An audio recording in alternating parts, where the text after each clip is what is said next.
What's up, guys? Thanks for checking out the video today. So today we're going to be working on the roll bar and some of the safety systems related to the Drag Evo 6.5 TME clone build that we're going to be putting together over the winter and into the spring here. So the roll bar is going to have to be built by me because I'm not going to pay someone to do it. Right now these sorts of things are a bit expensive up here in Canada, so for a custom roll bar I priced it out with a few of the shops that are available. It'd be $5,000 to $6,000 to do a NHRA certified roll bar, like a 6-point sort of roll bar. So I'm not going to pay that. I've done a bunch myself, so I'm just going to do it on my own here. So for a roll bar, you need very specific stuff. I suggest if you're building something of that nature, go get, like, for example, the NHRA handbook. A lot of the NHRA stuff is as good as what would be required for other racing sanctioning bodies, for example, hill climb or track, like circuit type stuff.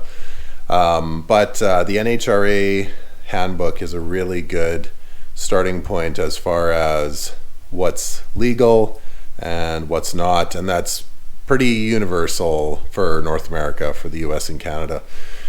So what is required? Okay, so for materials, I have a bundle of 1.75 by 1.20 drawn over mandrel mild steel tube, and I also have some 1/8 plate steel that I've started to cut up with a plasma cutter. And what we'll need these for is for the pads, so where the roll bar sits on top of, so it doesn't punch through the floor in a rollover event, right? So be something like that, right? So I've already started cutting that all up, and I've got a cheap plasma cutter for that. So cue a short video of cutting a couple of these guys up.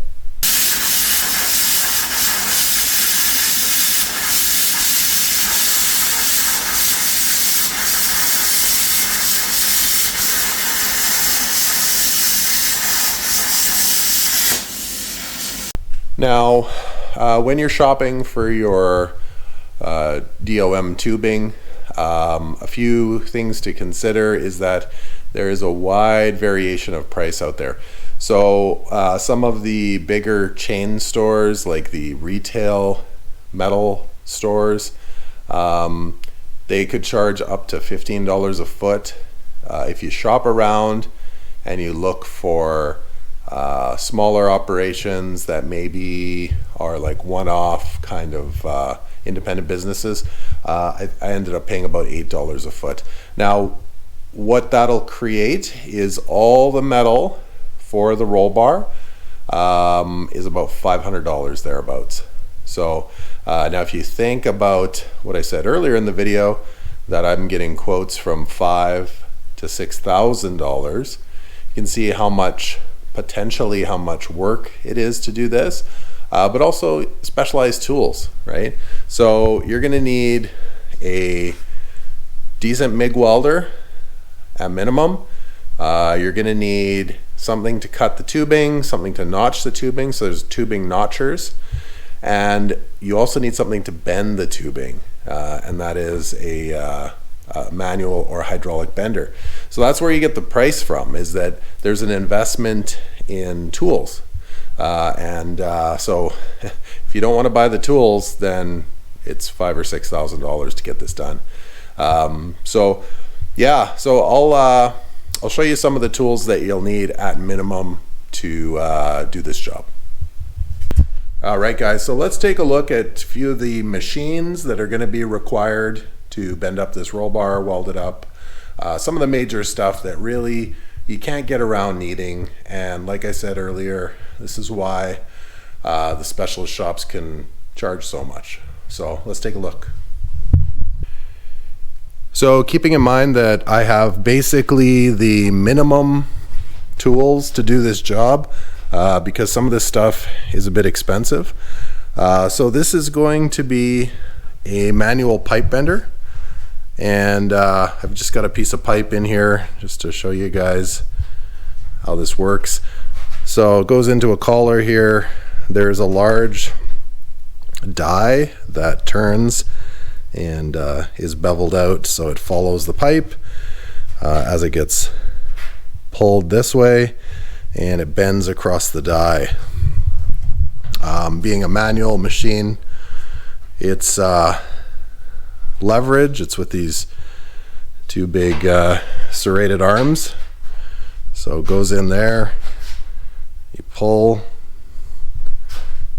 all right, and it drags forward. You pull back. It has a spring back pin, so it doesn't end up shooting back that way. And these teeth are staggered so that it can just, you can alternate the arms and pull it through. It's a really bad explanation, but if you do want to watch a video of this, there are several videos online revolving around this machine, which is the Model 32 bender by a company called JD Squared. As well, I have a welder here, and this is the smaller welder that I have, but it's very good for welding up mild steel roll bars, roll cages. It is Millermatic 211, and I've been using this for quite a few years. Very straightforward machine, and works really well. So these two machines together are already in the neighborhood of, probably in the neighborhood of $3,000. And last but not least, we have a pipe notcher, and this just goes in a vise, and you can notch all the roll bar material, and that's pretty much what you need. So if you have this stuff, then great, but again, this is kind of the basics of what you're required to do this job. So what we'll start with is taking a look at the first few roll bar pads that we're going to have to weld in the car, and see where we're going to have to start to make up that main hoop and start bending everything up. So stay tuned for that. Okay, so the first thing that we're going to deal with is the main pads here, roll bar pads that the main hoop's going to be sitting on, so that the hoop doesn't punch through the floor in the event of a rollover. I've added an extra little piece that is going to go up basically the inside of the rocker, just to add a little bit more stability. Okay, so that goes right in there. Okay, and now you might notice that there's a little bit of a gap here. Okay, so I'm going to be fabricating a little bit of a small little skirt on this to box it all in, and but for the most part it's going to be on a solid piece of the floor. So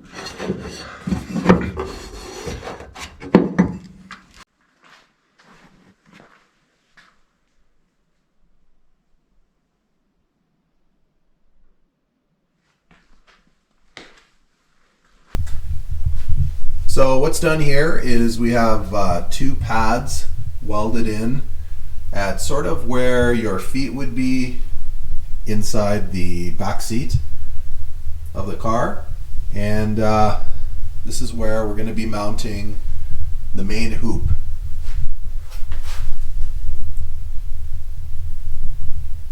Okay, so let's start unbending up the main hoop.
All right, so where we're at now is we have the main hoop installed. Okay, so it's all bent up.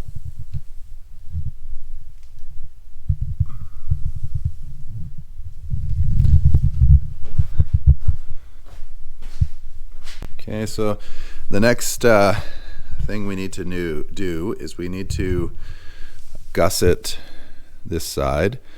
So from the main hoop to the B-pillar, we need to put a gusset in here, and that's to stabilize the main hoop going forward. And then we're going to put our rear supports down to attach to the wheel wells here. Okay, so let's get on the gussets. So with the gussets, I use some very simple tools to create them. So in my shop here, I don't have a lot of tools with like any power assist. It's all just kind of hand tools, and that's to keep costs down. So what I've got here are the gussets that I'm creating for the roll bar so it doesn't move around. So this one's done. Okay, so it'll be welded in right there. Okay. Now, with this sort of thing, very simple to create this. So you start with just a blank, and all that is cutting it out. You can use a plasma cutter, but I've only recently gotten a plasma cutter. I used to just use a cutoff wheel. Just take your time, cut the shape out. Now to create the one long bend, all I'm doing is I'm scoring it, bending it in a vise, and then all I'm going to do is run a weld right there just to shore that up. This is 1/8 steel. It's not going to bend very easily, so you have to score it, and then you just weld it up. Not a big deal. Now for the dimples, I use a very simple dimple die.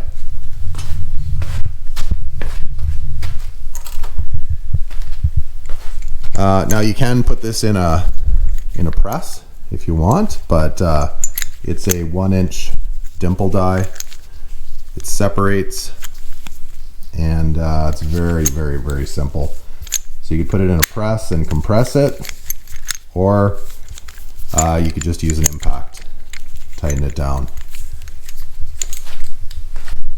And to cut those holes, I use a very simple step bit. These are really cheap and they do work really well. And so they're marked every ring for size increment, and that's it. So these sorts of tools are on the cheap for a reason. I don't spend a whole pile of money on, like I said, power assist or automated tools. Even my bender isn't hydraulic. I just pull on a handle. That to me is fine. I'm not under any sort of time crunch usually. And honestly, after using these manual powered tools for so many years, it's not as quick as a power assisted tool, but it's fine. It's not like it takes a whole lot longer. So yeah, we're gonna finish up welding up the gussets, and then we're gonna move on to the rear supports for the roll bar, including the X bar.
Now this basically stops the roll cage from folding that way.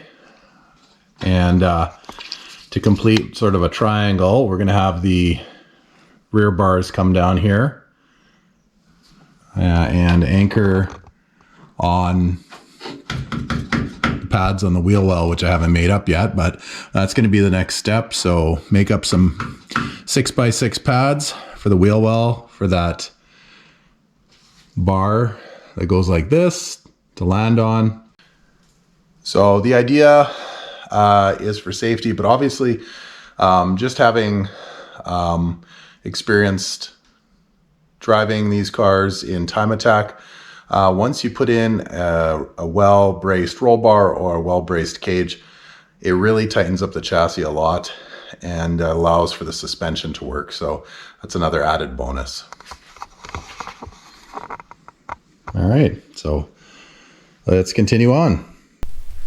So we're working on the rear pads, which will support the crossbar and make sure that the roll bar doesn't fold over in the event of a rollover. Now these do take a while to weld in. Okay, it's like welding a giant four-sided box. So that's the first one. Second one will be right over there.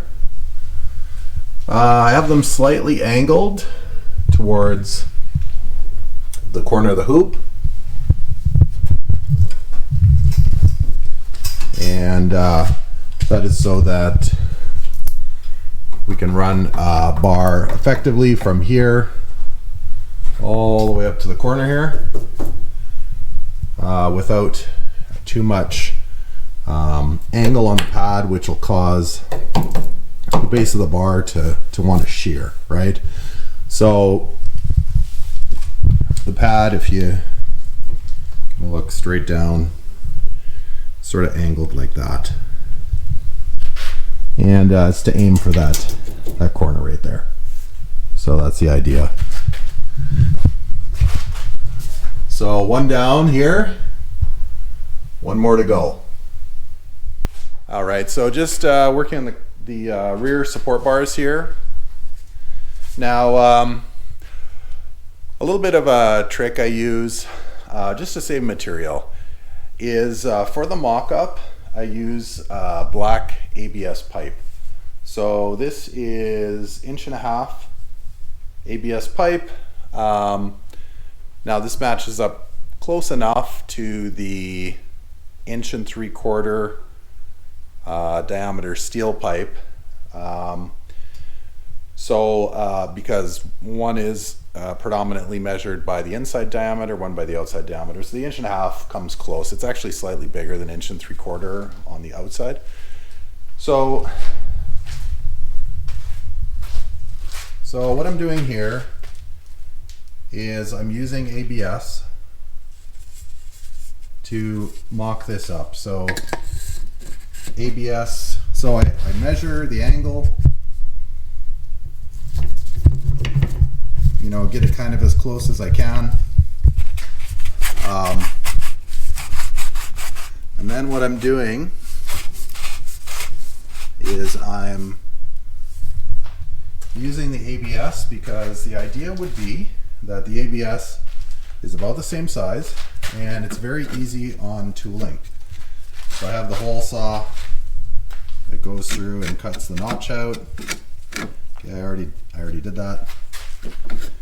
Okay, so I already figured out the proper degree. It's about 13 degrees from 0, which is straight across. And so after I go back and forth between the car and the notcher to make it perfect, then I move over to my mild steel and I cut my notch. And ultimately this just saves material. I don't want to waste material, so I have to trim this down still a tiny bit, but that's where I'm at, and it's just from doing it with ABS first, so less mistakes. And you know, black ABS water pipe is like, for 6 feet is like $10 up here, whereas mild steel is about $10 a foot here. And on top of that, it is really hard on the tooling, so the hole saws, right? So I've been doing this for a while, and this is just the easiest way to do, especially when you get to a complicated angle where you might have to go in between two bars. This is the way to do it on the cheap, you know. Yeah, so that's a tip for you guys. As far as the mounts here, those are done, welded up, and so we're gonna get going on the rest of the roll bar.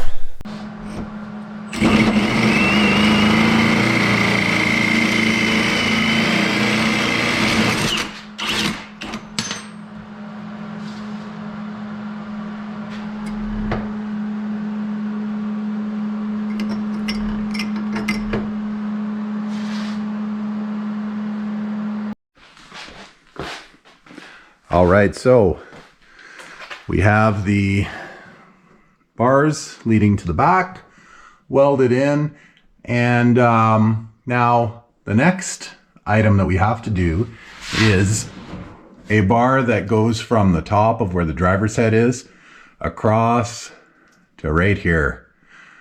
Now that one right there cannot be welded. It has to be a straight shot to protect the driver's head. Steering wheel's there in the event of a rollover.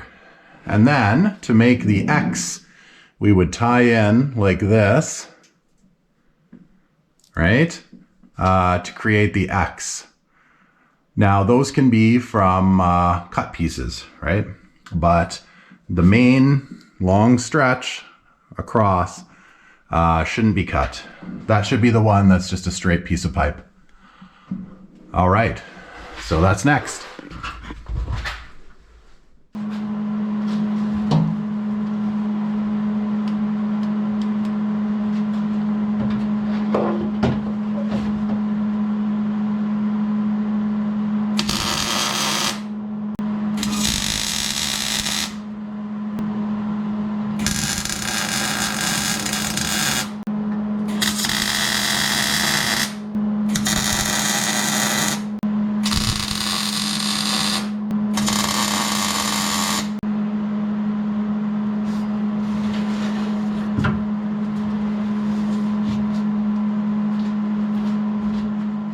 All right, guys, so the last element that we need on this roll bar is going to be the harness bar.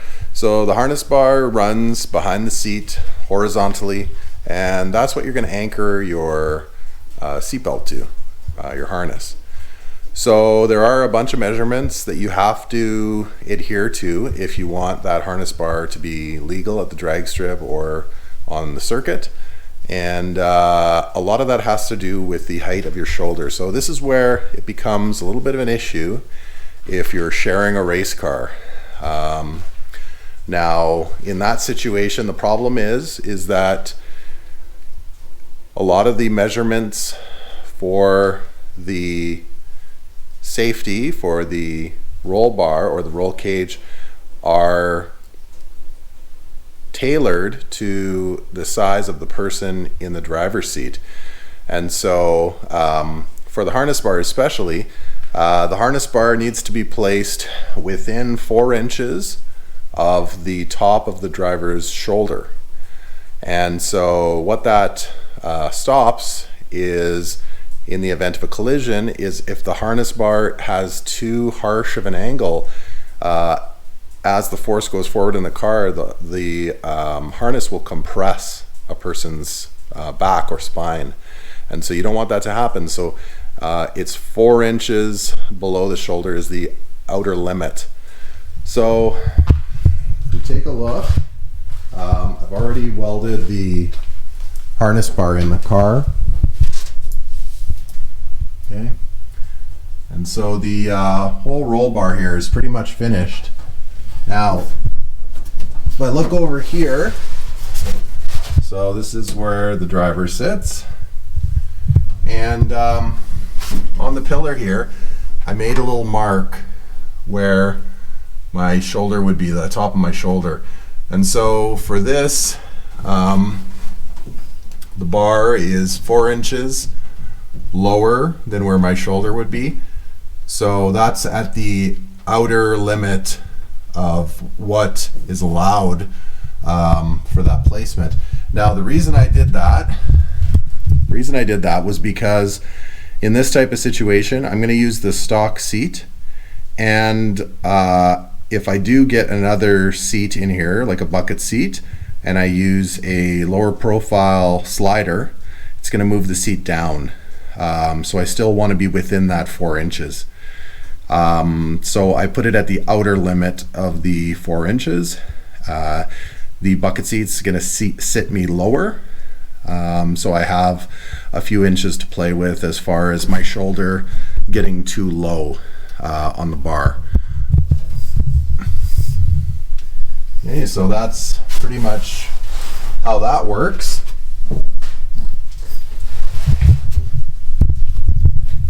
So taking a look at the roll bar here, it's all done, and at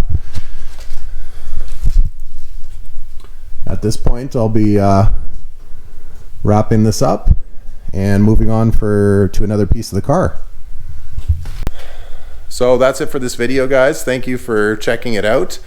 A lot goes into building these safety devices because all the sanctioning bodies that are around North America nowadays want to be very safe. They don't want the liability of having unsafe vehicles on their tracks. So this is built, like I said earlier, to NHRA spec. The NHRA spec is fairly strict, and so it should cover off the regulations in most time attack series and other race series that are ran in North America at least. So next thing we're going to be working on is the fuel system for the car. Most of the parts for the fuel system have come in, so we're going to be going over that next, is adapting an E85 fuel system for the Evo 456. And yeah, so that'll be likely coming up in the next couple weeks here. So I'd ask you that if you haven't already subscribed to the channel, make sure you subscribe. Make sure you hit that bell to make sure that you get regular updates on my channel when they're put up. And as well, come visit me on Instagram at Wrench Rampage. Have a good night.